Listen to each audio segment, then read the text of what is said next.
नमस्ते दोस्तों, जैसा कि हमने अपने पिछले वीडियो में चर्चा की थी कि हम लगातार मध्य प्रदेश लोक सेवा आयोग के बदलते सिलेबस के अनुसार जोड़े गए टॉपिकों पर चर्चा करेंगे, जिससे कि आपकी तैयारी में आपको सहायता मिल सके।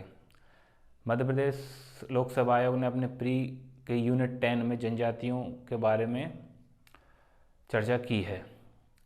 इसी पार्ट में हम देखते हैं कि उन्होंने अपना पहला टॉपिक का सब टॉपिक डाला हुआ है भौगोलिक विस्तार। तो जनजाति के भौगोलिक विस्तार पर आज हम चर्चा करेंगे।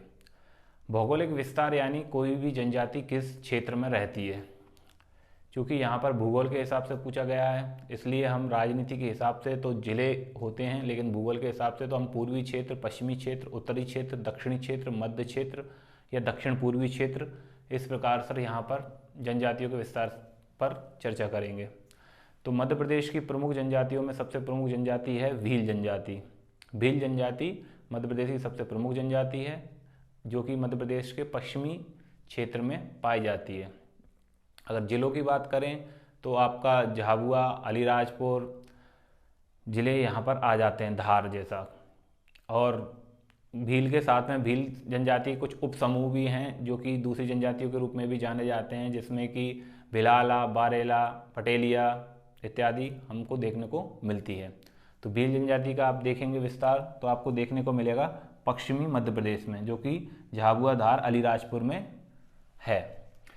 अब यदि हम दक्षिणी मध्य प्रदेश की बात करें तो दक्षिणी मध्य प्रदेश में बैगा, भारिया और कोरकू 3 जनजातियां मुख्य रूप से देखने को आपको मिलती हैं।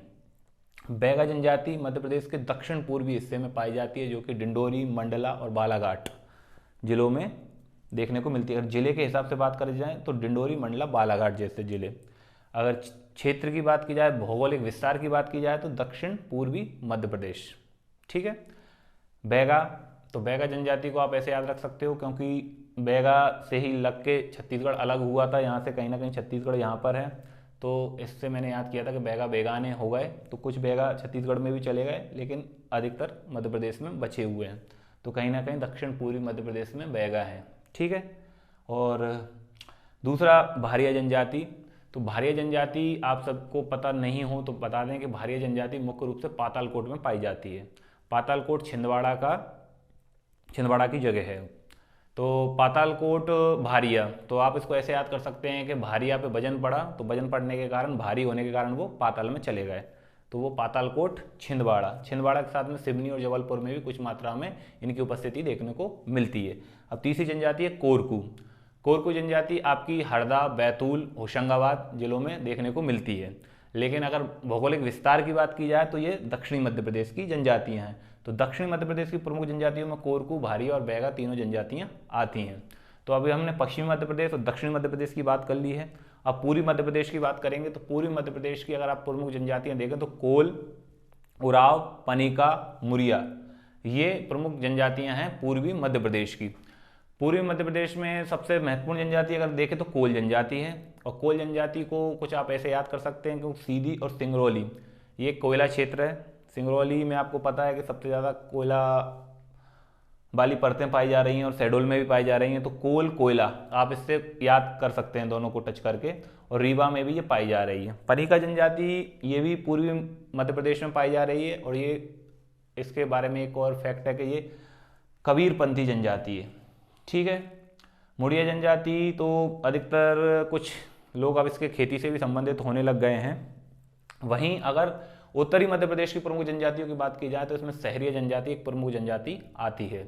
सहरिया जनजाति का अगर भौगोलिक विस्तार देखें तो ये उत्तरी मध्य प्रदेश में आपका गुना जिला, शिवपुरी जिला, कुछ हिस्सा ग्वालियर का और श्योपुर, यहाँ पर सहरिया जनजाति मुख्य रूप से पाई जाती है।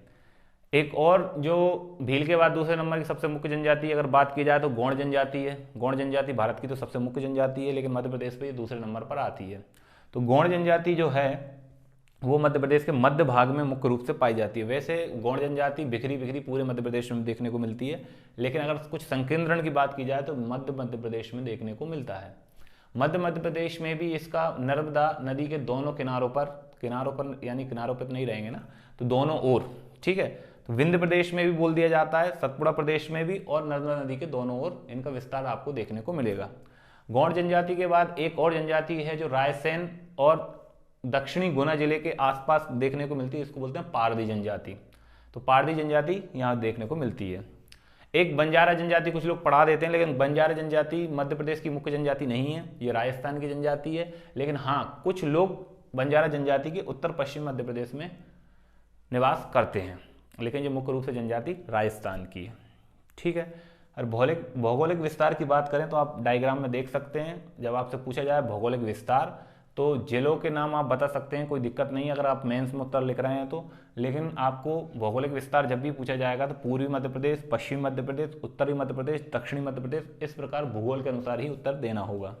उसके साथ आप जिले लिखते हैं तो सोने पे कुछ सुहागा टाइप का होता है, लेकिन अगर आप जिले अकेले लिख देते हैं और पूछा जाता है भौगोलिक विस्तार तो आपको नंबर कुछ कम मिलेंगे। ठीक है। अब ये तो मैंने आपको विस्तार बता दिया, लेकिन अगर जनजातियों के बारे में कुछ और चर्चा की जाए, जो कि जनजातियों के संवैधानिक प्रावधान जो भी हैं वो हम चर्चा करेंगे, लेकिन उससे पहले देखा जाए कि आप देखोगे कि जनजातियां पश्चिमी मध्य प्रदेश में भी आप देखोगे कि दक्षिण पश्चिम मध्य प्रदेश, झाबुआ, धार और अलीराजपुर कहाँ है?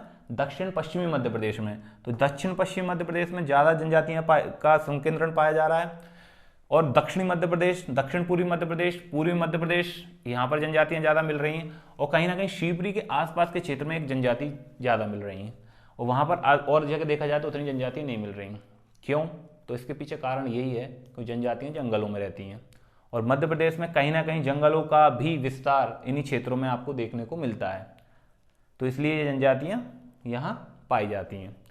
अब एक बात और करना है कि वैसे संवैधानिक प्रावधान और उनमें करेंगे हम बात, लेकिन पीवीटीजी